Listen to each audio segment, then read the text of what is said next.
I guess since you're all here, I'll take a few questions. President Trump had indicated that there was, in fact, a phase one deal, and now, based on your comments that we just heard, it appears as though it is not completed yet. No, I don't. I think you're misinterpreting my words if that's what you're thinking. There is a phase one deal. We have an agreement in principle. This is like when you buy a building, you've reached an agreement to buy a building, and now you got to negotiate the contract. So there will be more talks before anything is signed off on. Well, again, there's execution work to be done on the document, but this document is substantially done. We made a lot of progress, and our expectation is this will be concluded and signed by Chile. Can you talk about that execution work, as you just labeled it, because there's a report out, as you saw on Bloomberg, that markets are moving on. If you can give us just a roadmap between today and APEC in Chile, are there going to be talks between the U.S. and China? How many in person, on the phone? So, How does that work? I mean, again, we'll do what we need to do to get this concluded. People are not afraid of traveler work. The current plan is there'll be deputy levels calls this week. There'll be principal level calls next week with Ambassador Lighthizer and myself and the Vice Premier. Those are the things that are planned. I wouldn't be surprised if there's deputy level meetings in person.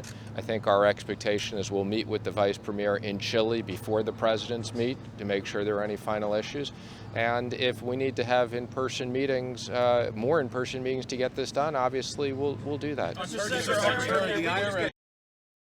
You discussed last week. The national security team met yesterday in the Situation Room. We'll be meeting again this morning. I think you know this is an evolving situation. We're monitoring the situation carefully. As I said, the sanctions are ready to go. We'll be updating the president this morning, and when he makes the decision, we'll act. The president shared the meeting yesterday of the NSC, correct? No, it was not a national security. It was not an NSC meeting. It was portions of the national security team. But this morning, the president will be there. You said. I'm not going to comment one way or another. What I said. Can you talk about enforcement? Yes, we are briefing him today. Isn't it sort of too late, given all that has transpired? Definitely not too late. This is a complicated situation. A NATO ally, Turkey is a full member of NATO and an ally of ours, who is now fighting over border issues with the Kurds who have helped us with ISIS. It's a complicated situation, and we're monitoring it, as I said, very carefully. Last question. Were you with Turkish counterpart recently? Yes.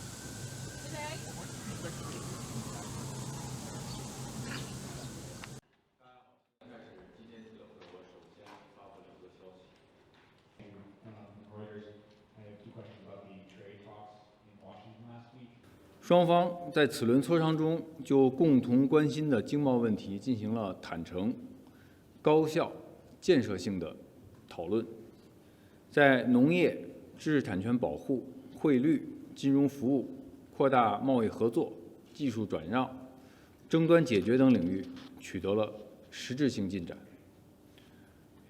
讨论了后续磋商安排，也同意共同朝最终达成协议的方向努力。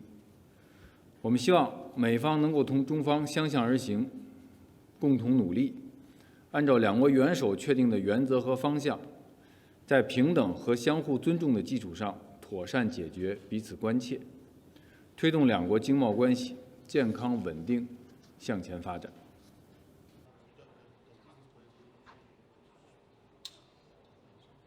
我们一般不对个别企业具体的商业行为去做出评论。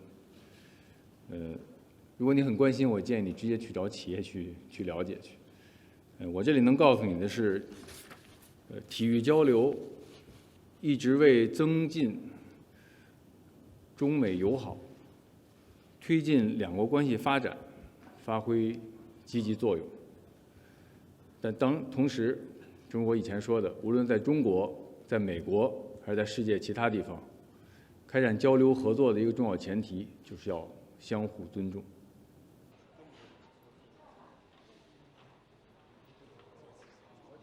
就你提到的亨特·拜登的情况，我可以告诉你的是，这是个人的商业行为，我们不予置评。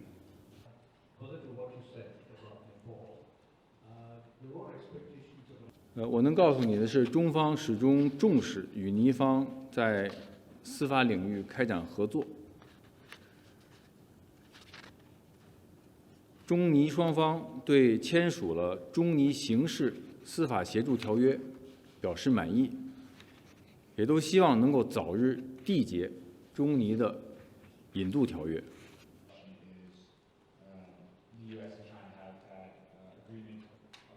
中方关注日本遭遇严重的台风灾情，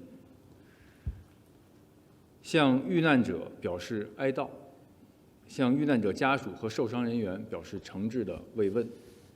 我们希望受灾地区和受灾民众能够早日恢复正常的生产生活。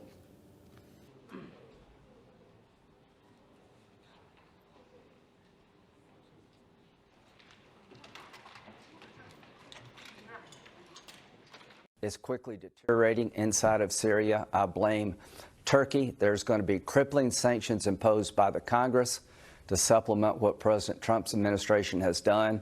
We're going to send a signal to Turkey that's unmistakable in the eyes of Erdogan and the world, and we're going to break his economy until he stops the bloodshed. I've never seen such bipartisan support. We've all had it with Erdogan. He bought the S-400 from Russia, putting the entire NATO alliance at risk. We were trying to accommodate his legitimate concerns about the Kurdish threat.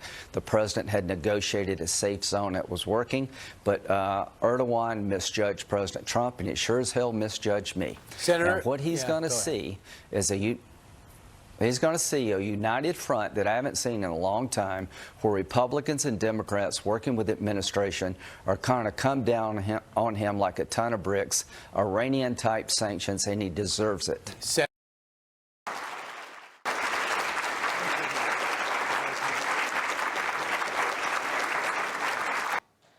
The fate of the world's poor has really tremendously improved over the last 3 decades. People don't tend to realize that. People in the US usually are persuaded that poverty keeps increasing, for example. But the truth is that over the last 3 decades, the two groups that did relatively well in world economy are the ultra-rich and the ultra-poor. Why are the ultra-poor doing better? Or in part because some economies are growing fast. In part also because, in particular India and China, but in part also because the policies that aim to help the poor cope with the issues that they face have improved. It's wonderful to get this prize. But it's particularly wonderful, I think, because it's a prize not, I think, for us. I think it's still going to be wonderful for the movement that this prize was given, because I think it's going to make it a little easier to penetrate the many doors that are half open to us or not quite open to us, and hopefully bring the message of policy based on evidence and hard thinking to many other places as well.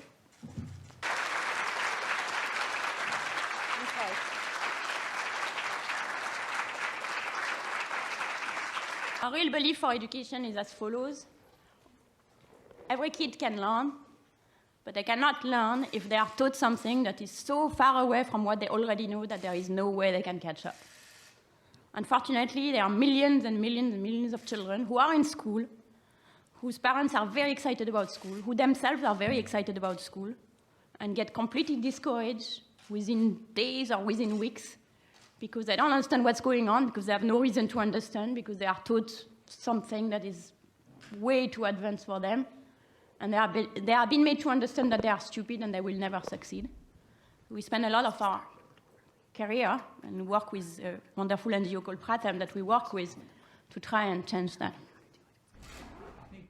I mean, to be honest, I think we are actually quite excited about what we are doing. This was not work that we did a long time ago. We're excited about what we're doing now, and it's fun. We are learning new things. I'm really excited to look at the results from our latest intervention. So I think what I hope this will do is just open more opportunities to do more inventive things. But I don't expect to do something entirely different. I think I'm content with what I'm doing, enjoying it very much.